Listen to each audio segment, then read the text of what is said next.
Film की शुरुआत में हम एक लड़की बैकी को देखते हैं, जिस कहानी की मेन कैरेक्टर है, जिसे एक घर में रह जाता है, जहां उसकी मुलाकात एक कपल से हुई जो उसकी सुतेली मॉम डैड बनने वाली थी, क्योंकि वो बैकी को आज गोद लेने वाली थी, इसीलिए उसे यहाँ लाया गया। यह बैकी के चेहरे को देखने से लग रहा था कि वो बदली हुई है, क्योंकि वो बहुत ज्यादा मुस्कुरा रही थी और उसकी इस मुस्कुराहट के पीछे जरूर कुछ छुपा हुआ था। उसके सुतेले मॉम डैड भी बैकी को देखकर काफी खुश हो जाती है। यहाँ वो अपने इस नए घर में अपने डॉग के साथ आई थी। रात को उसकी मॉम डैड खाना खाने के लिए उस टेबल पर बुलाते हैं। कहने लगी कि आज से हम तुम्हारी पढ़ाई लिखाई, तुम्हारे रहन सहन का अच्छे से ख्याल रखेंगे। जो सुनकर बैकी उनकी तारीफ करती है। कहने लगी कि मैं आप लोगों के पास आकर बहुत खुश हूँ। जो सुनकर उसकी मॉम डैड भी खुश हो गई। अब जब ये लोग खाना शुरू करने लगे तो बैकी कहती है कि खाना खाने से पहले हमें दुआ मांग लेनी चाहिए। जो सुनकर उसकी मॉम डैड काफी मुतासिर हुई। ये सोचते हैं कि बैकी काफी अच्छी और नेक लड़की है। वो यहाँ ज्यादा ही क्यूट जैसे कोई छोटी बच्ची हो और मासूम बनने की कोशिश कर रही थी, पर वो इतने भी मासूम नहीं थी। फिर बैकी को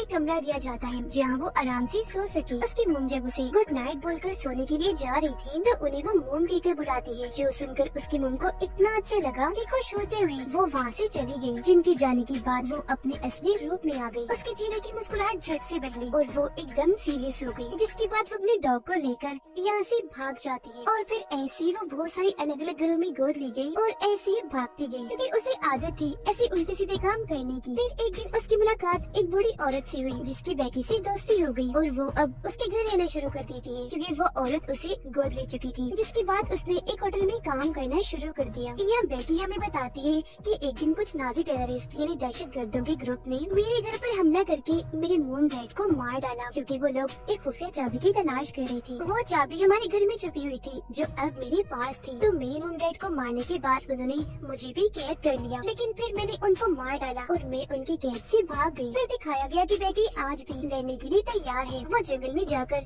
जबरदस्त ट्रेनिंग करती है, जिससे वो काफी अच्छी तरह लड़ना सीख गई। अब जिस औरत के साथ वो रहती थी उसका घर जंगल के पास ही था, इसलिए बैकी ने वहाँ ट्रैप यानी जाल भी सेटअप की हुई थी ताकि कोई भी यहाँ ना आ सके। अब बैकी उस बुरी औरत के साथ आने के लिए बैठी होती है जिसने उसे गोद लिया हुआ था, पर वो बैकी से प्यार नहीं करती थी। उसे भी समझ नहीं आती कि आखिर इस औरत ने मुझे यहाँ क्यों रखा हुआ है, जबकि ये मुझे अपनी बेटी की तरह नहीं समझती। यहाँ तक कि दोनों एक दूसरे को जानते तक नहीं। इसलिए बैकी उससे पूछ लेती है कि आपने आज तक मेरा नाम क्यों नहीं पूछा। इस पर वो औरत बताती है कि बात ये है कि मैं अब बूढ़ी हो गई हूँ, तो अब मेरा ख्याल रखने वाला कोई नहीं था, इसीलिए मैंने तुम्हें गोद लिया ताकि तुम मेरा ख्याल रख सको। बस इससे ज्यादा और मुझे तुमसे कोई उम्मीद नहीं है, और न ही मुझे इस बात से फर्क पड़ता है कि तुम कौन हो, कहाँ से आई हो। तुम्हें साथ रखना बस मेरी मजबूरी है। अब बैकी उस होटल में चली जाती है जहाँ वो वेट्रेस की जॉब कर रही थी, क्योंकि इन्हीं कमाए हुए पैसों से वो उस औरत और अपने डॉग का ख्याल रखती थी। वो आज जब अपना काम कर रही थी तो एक आदमी उसे स्वीटहार्ट कहकर बुलाता है, जो अक्सर हम किसी को प्यार से कह देती है। जो सुनकर बैकी को अजीब लगा, इसलिए वो फौरन आदमी को कहती है, एक्सक्यूज मी, तमीज से बात करो, मेरा नाम बैकी है तो मुझे इसी नाम से बुलाओ। अब ये सुनकर आदमी को भी अपनी बेइज्जती लगी, इसलिए वो बैकी को भी बुरा भला बोलने लगा। अब उसे तो इतना गुस्सा आ गया कि वो सोचती है काश कि मैं प्लेट लेकर इस आदमी का गला काट दूं, पर वो ऐसा नहीं कर सकती थी, तो अपने गुस्से पर कंट्रोल करके यहाँ से चली जाती है। घर आकर रात के वक्त उस औरत के साथ गेम खेलने लगती है और उससे पूछती है कि आखिर आप इतनी अकेली कैसे रह गई। तो वो औरत बताती है कि मेरे 4 भाई थे, जिनमें से 3 की मौत हो गई, पर जो एक भाई जिंदा है वो मुझे पूछता तक नहीं। जब मैं 9 साल की थी तो मेरी मॉम की मौत हो गई। फिर जैसे मैं 15 साल की हुई तो मैंने अपना घर छोड़ दिया, क्योंकि मेरे घर में बहुत लड़ाई झगड़े रहते थे, तो मैं ऐसे माहौल में नहीं रह सकती थी। वो ये बातें कर ही रही थी कि तभी रेडियो पर खबर आती है कि उनके शहर में एक टेररिस्ट ग्रुप घुस आया है, तो जरा अलर्ट रहिए, कुछ भी गड़बड़ लगे फौरन बताएं, क्योंकि वो टेररिस्ट ग्रुप गवर्नमेंट के खिलाफ साजिश करके ये तबाही मचाने आया है। अगले दिन हम एक गाड़ी में 3 लड़कों को देखते हैं, जिनकी गाड़ी पर नाजी का झंडा लगा हुआ था। वो तीनों उस होटल में आकर रुकते हैं जहाँ बैकी काम किया करती थी। ये तीनों काफी बुरे थे, जो बैकी को ऑर्डर देकर उसके साथ मजाक करने लगते हैं, जैसे उसका मजाक बना रहे हों। फिर उन्होंने बैकी की मॉम डैड के बारे में उल्टी सीधी बातें की, जो करके वो हंसने लगी। अब यहाँ भी उसे गुस्सा तो आ रहा था, पर वो खुद पर कंट्रोल रखती है। ऑर्डर देने के बाद जब वो टेबल पर बैठी थी तो बैकी उनकी बातें सुनने लगती है, जो डेरियल नाम के एक आदमी के बारे में बात कर रही थी, जिसने किसी खास मकसद के लिए इन तीनों को यहाँ बुलाया है, क्योंकि वो इन तीनों से अपना कोई काम लेना चाहता था। अब उनमें से जो सबसे बुरा था वो काफी बदतमीजी से कहता है, कितनी देर हो गई है, जल्दी से ले आओ कॉफी। अब बेकी का गुस्सा तो इन पर पहले से ही था, ऊपर से उसे इसका बोलने का अंदाज पसंद नहीं आया, इसीलिए वो दोनों को कॉफी देने के बाद जानबूझकर कॉफी उस पर गिरा देती है, जिस बात से वो भड़क गया और बेकी को उल्टा सीधा बोलने लगता है। तब यह उसे बुरा नहीं लगता, बल्कि वो यही कह देती है, ओह सॉरी सर, गलती हो गई, जानबूझ के नहीं किया मैंने। जो कहने के बाद वो यहाँ से चली गई और उसके मुँह पर हम एक अजीब सी मुस्कुराहट को नोटिस कर लेते हैं। अब वो बुरा इंसान जानता था कि बेकी ने ये जानबूझ के किया ताकि हमसे बदला ले सके। हमने उसकी इतनी बेइज्जती जो की थी, इसलिए वो होटल के बाहर रुककर उसकी छुट्टी का इंतजार करने लगी ताकि उसे सबक सिखा सके। अब जब बेकी को छुट्टी हुई तो वो अपनी साइकिल लेकर घर जाने लगती है और वो तीनों जब उसे जाता हुआ देखती है तो उसका पीछे करने लगी। अब रात के वक्त बेकी हाथ में नाजी की चाबी लेकर उसको देखने लगती है। जब सोने की तैयारी कर रही थी तो अचानक घर में कांच टूटने की आवाज आती है। ऐसा लग रहा था जैसे कोई खिड़की तोड़कर अंदर घुस आया हो। आवाज सुनकर वो नीचे चेक करने आई पर वहाँ तक कोई भी नहीं था, लेकिन इतनी ही देर में पीछे से वो बुरा आदमी आकर उसे दबोच लेता है, जोर से उसका मुंह पकड़ लेता है। अपने बचाव में बेकी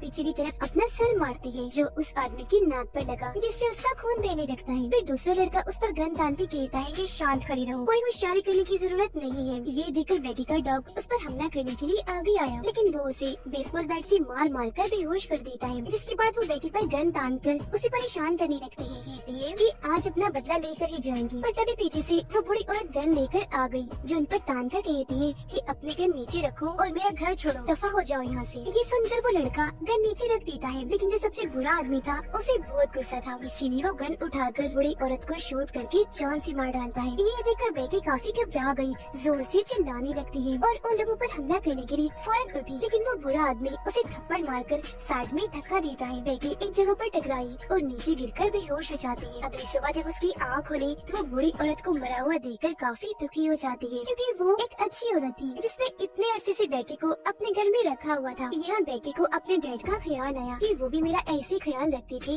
जैसे इस औरत ने रखा, लेकिन फिर उन टेररिस्ट ने डैड को मार दिया, जिसे आज वो बुरे लोग इस औरत को मारकर चले गए। तभी बेकी को अपने डॉग का ख्याल आया, इसलिए वो बाहर आकर डॉग को आवाज लगाने लगी, पर उसे पता चला कि वो लोग तो उसे अपने साथ ले गए हैं, जिससे उसे बहुत गुस्सा आया और अब वो और जोर से चिल्लाती है और उन लोगों से बदला लेने का सोचती है। उधर वो तीनों डैरियल के घर पहुँचे जिसने इन्हें एक काम के लिए बुलाया था। अब इन 3 लड़कों में एक लड़का अच्छा था जो इस तरह के कामों से दूर ही था, बस इनका दोस्त होने की वजह से इनके साथ रहता था। यानी वो शरीफ था। इनसे कहता है कि तुमने जो कुछ भी किया बहुत गलत किया, तुमने एक छोटी सी बात पर उस औरत की जान ले ली और अब भुगतना पड़ेगा, क्योंकि मुझे नजर आ रहा है कि इसका अंजाम बहुत बुरा होगा। ये सुनकर वो बुरा आदमी उसे गले से पकड़कर कहने लगा कि सिर्फ मैंने ही नहीं बल्कि हम तीनों ने मिलकर मारा है उसे, समझ आई? तो हम तीनों बराबर के कसूरवार हैं और अब तुम दोनों अपना मुंह बंद रखना, यहाँ तक कि डैरियल को भी कुछ न बताना, वरना तुम लोगों के साथ भी अच्छा नहीं होगा। मुझे तो वो मारेगा ही, साथ में तुम दोनों को भी नहीं छोड़ेगा। बेकी बूढ़ी औरत के कमरे में जाकर उसका सामान चेक करने लगी। बेकी को उसकी कुछ तस्वीरें मिली जिनमें वो अपने हस्बैंड और भाइयों के साथ थी। ये सामान देखकर उसे औरत के लिए और बुरा लगा। वो उसकी लाश को अपने घर के पिछले हिस्से में ही दफना देती है। उसकी कब्र पर फूल चढ़ाने के बाद वो यहाँ कसम खा लेती है कि मैं इसकी मौत का बदला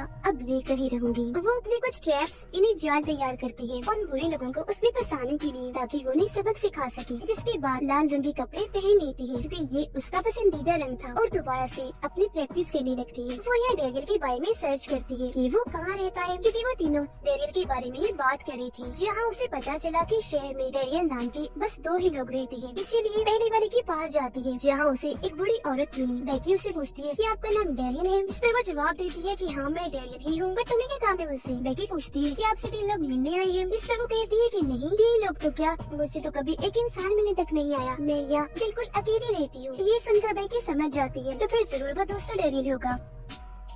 जब भी उसके घर के पास पहुंची तो वो झील किनारे था और जब उसकी नजर ऊपर गई तो वहाँ नाजी का झंडा देख लेती है और समझ गई कि यही असली डैरियल है, क्योंकि उसे यकीन हो गया था कि नाजी टेररिस्ट है। इसीलिए वो उनके घर के चारों तरफ ट्रैप्स लगाने लगती है। उसका अंदाजा बिल्कुल सच था, क्योंकि इस घर में हम डैरियल को देखते हैं जहाँ वो अपने लोगों के साथ था। वो और उसके लोग क्योंकि टेररिस्ट है तो काफी खतरनाक थे। यह डैरियल के साथ वो तीनों भी बैठे हुए थे। डैरियल उनसे कहता है कि पहले खाना खाएंगे फिर बाद में बात करेंगे, जिस पर वो लोग उसकी हाँ में हाँ मिलाते हैं। डैरियल उन्हें खाना देता है और वो सब खूब मजे से खाना खाते हैं। यहाँ वो नोटिस करता है कि जो शरीफ लड़का था वो काफी परेशान लग रहा था और वो खाना भी नहीं खा रहा था। तब डेरियल उससे पूछता है, क्या बात है भाई, खाना क्यों नहीं खा रहे, कि तुम्हें भूख नहीं लगी? इससे वो कहता है, नहीं नहीं कुछ नहीं, वो बस मेरा दिल ही नहीं कर रहा कुछ खाने को। यहाँ वो सारे लोग डेरियल को सर कह के बुलाते हैं। इस पे वो जवाब देता है कि मैं कोई सर्वर नहीं हूँ, बल्कि मैं एक शरीफ आदमी हूँ, और कैसा शरीफ ये तुम लोग जानते ही हो। उसकी इस बात से यह साबित हो गया कि ये टेररिस्ट ग्रुप है जो यहाँ गवर्नमेंट के खिलाफ साजिश करके कुछ बड़ा करने आए हैं, और डेरियल इन सबका लीडर है। अब यहाँ डेरियल बेकी के डॉग को देखता है जिसे इन लोगों ने पिंजरे में बंद करके रखा था। तो वो उन तीनों से पूछता है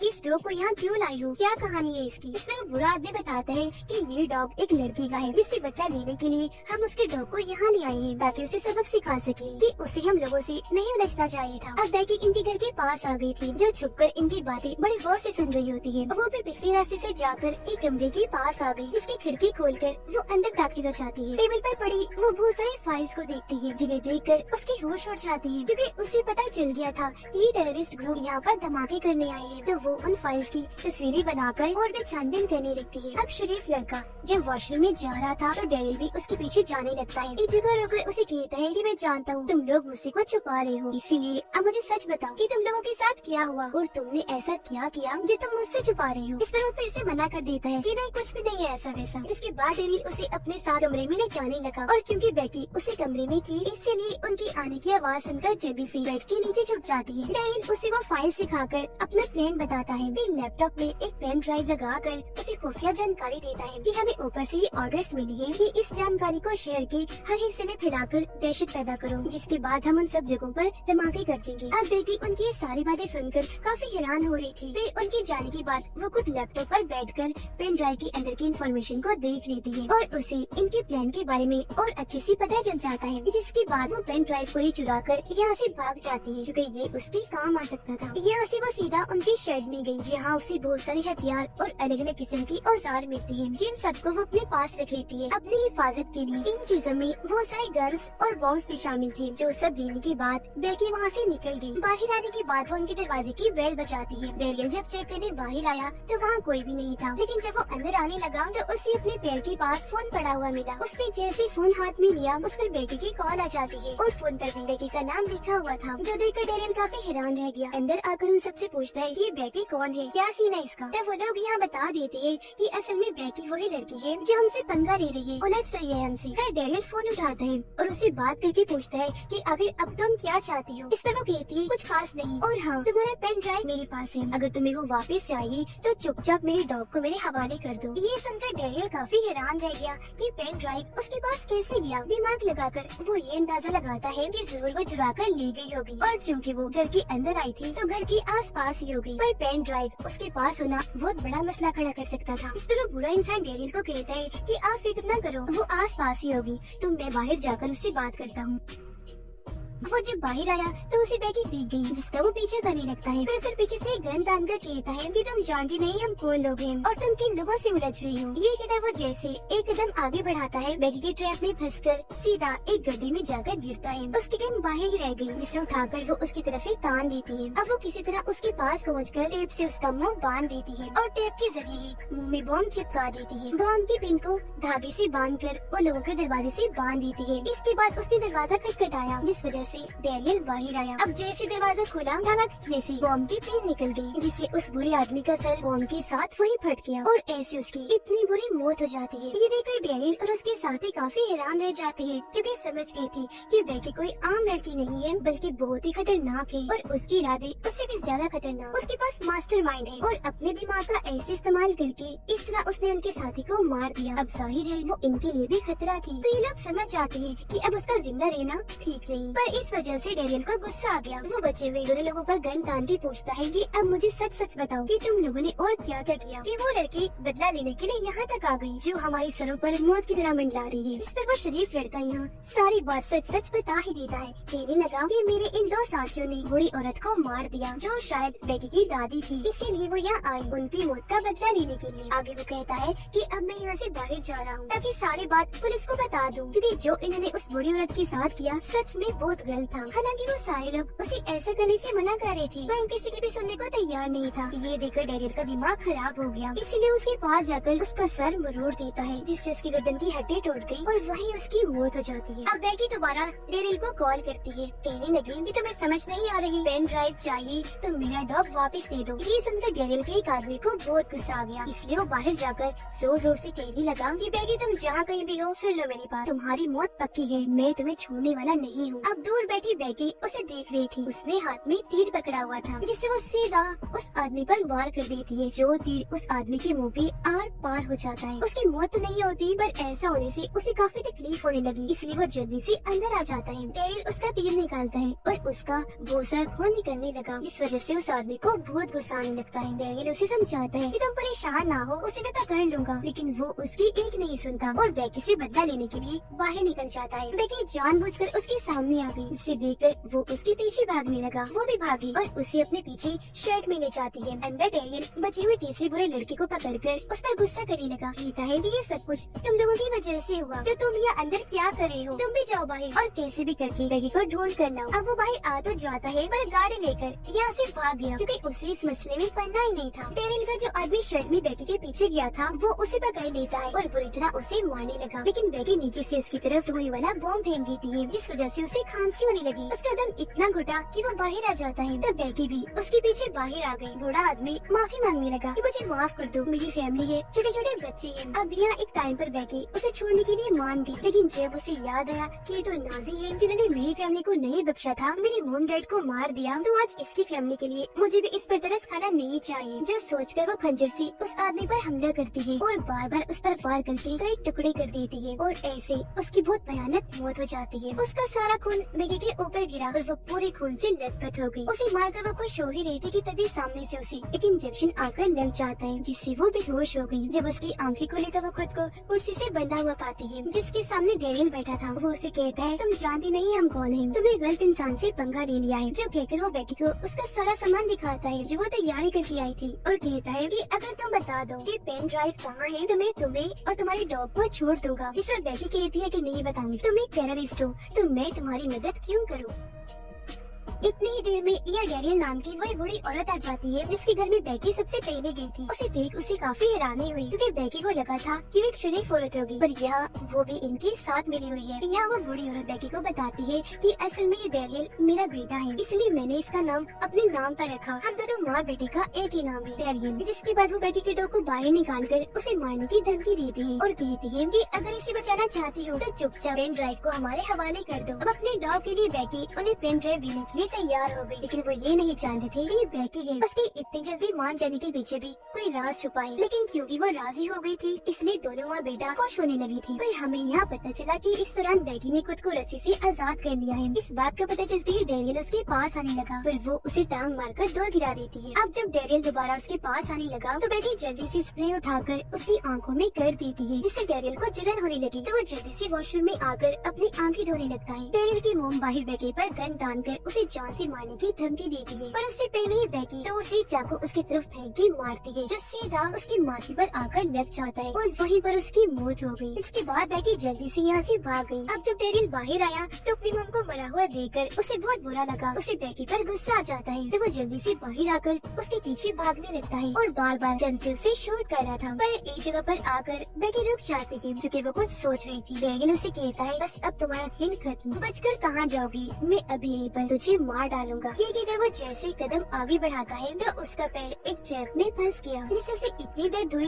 कि वो जोर से चिल्लाने लगता है। हड़बड़ी में वो जैसे दूसरा कदम आगे बढ़ाता है तो उसका वो पैर भी ट्रैप में फंस जाता है। इससे वो बेकाबू हो गया और फौरन नीचे गिर जाता है, पर नीचे भी उसका सर एक और ट्रैप में फंस गया और अब यहाँ वो पूरी तरह ट्रैप्स में फंसा हुआ था, जरा भी नहीं हिल सकता था। वो काफी जख्मी हो गया था। मरने ही वाला था कि बैगी से कहता है कि तुम मेरे जैसे इतने बड़े टेररिस्ट को भी नहीं छोड़ सकी, मान गया तुम्हें और तुमने सारे ट्रैप्स बहुत अच्छे से सेटअप की, जो कहकर उसकी मौत हो गई। जिसके बाद बेकी उसके घर के अंदर जाती है अपने डॉग को छुड़वाने के लिए, और यहाँ डैरिल की मॉम जिंदा थी क्योंकि सर पर वार करने से वो बच गई थी। उसे जिंदा देखकर बेकी अपने डॉग को हुक्म देती है कि जाओ और इस औरत को खा जाओ। डॉग ने ऐसे किया, वो जाकर उस औरत पर झपट पड़ा, जो देखकर बेकी यहाँ अपने डॉग की तारीफ करने लगी। इसके बाद 24 घंटे ऐसे गुजर गए। पुलिस को इस सारे हादसे की जब खबर हुई तो बेकी को पकड़ लेते हैं, जिसके बाद उसे एक ऑफिसर के सामने पेश किया जाता है, जो उससे सवाल करती है कि तुम अभी 16 साल की हो, लेकिन फिर भी तुमने टेररिस्ट के उस इतने बड़े ग्रुप को मार दिया। कोई शक नहीं कि वो लोग कितने खतरनाक थे, तो तुमने अकेले ही सब कुछ कैसे किया? इस पर बेकी बोली कि मैं इस सब की ट्रेनिंग किया करती थी, वो भी बहुत सख्त किस्म की। उसकी बहादुरी पर ऑफिसर उसके सामने एक ऑफर रखती है कि ये तो हम मान गए तुम बहुत बहादुर हो, बहुत ही खास लड़की हो, तुम्हारी वजह से इस शहर में धमाके होने से बच गई, क्योंकि तुमने उस टेररिस्ट ग्रुप को खत्म करके उनके इरादे नाकाम बना दिए और हमें सारी जानकारी ला कर दी पेन ड्राइव के जरिए। तो अब क्या तुम CIA में आकर एजेंट बनना चाहोगी? इस पर बेकी हाँ बोल देती है और इस तरह आज से वो एक एजेंट बन गई। इसके बाद हम बूढ़े आदमी के उस साथी को देखते हैं जो गाड़ी लेकर भाग निकला था, जो इस तरह जंगलों में कहीं छुपा हुआ था। वो जब गाड़ी में बैठा था तो उसके पीछे एक गाड़ी आकर रुकती है, जिसके अंदर से और कोई नहीं बल्कि बेकी निकलती है, जो अब पूरी तरह एजेंट बन गई थी, क्योंकि आज वो अपना पूरा हुलिया एजेंट जैसे ही बना कर आई थी। उसे देखकर वो अपनी गन निकालता है ताकि उसे शूट कर सके, पर बेकी के हाथ में तो बॉम्ब गन थी, जिसके एक ही वार से उसकी गाड़ी धमाके के साथ फट गई और उसमें आग लग गई, जिसके साथ ही उस आखिरी साथी की भी मौत हो जाती है। ये करने के बाद बेकी कैमरा की तरफ देखती है और अब वो अपने अगले एडवेंचर के लिए निकल जाती है, जहाँ वो बुराई के खिलाफ ऐसे लड़कर जो इसी बुराई का खात्मा करती है। और उसके इसी इरादे के साथ ये फिल्म इधर ही खत्म हो जाती है।